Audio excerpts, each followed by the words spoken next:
Bé. Llenci l'arma! Llenci l'arma!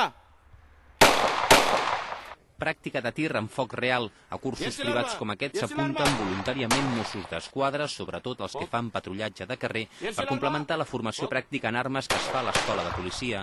La normativa actual diu que cada mosso ha de fer com a mínim a l'any una sessió en una galeria de tir d'unes poques hores, el que seria disparar 200 bales.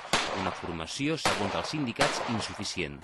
Tens una munició, que no es digui que no has disparat un cop l'any certa munició, i tens una silueta davant i bé, simplement contacte amb l'arma, apuntar i disparar. Això al carrer no ho faràs servir mai, perquè sempre tindràs situacions d'estrès, que aquí es treballen, és a dir, és cobrir el tràmit de que no es digui que no fem formació, però a efectes reals no és una formació com perquè els policies surtin al carrer preparats per qualsevol situació que es puguin trobar.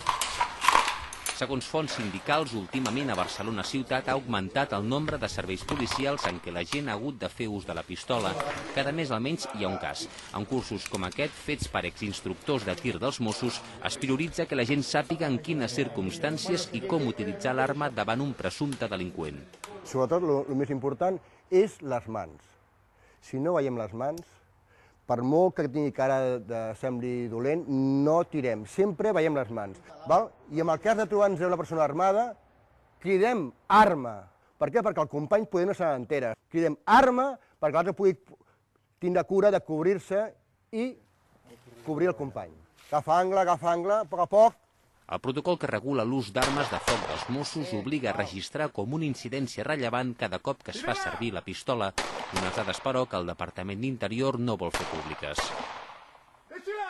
Deixi-la estar! Mira avançant, mira avançant.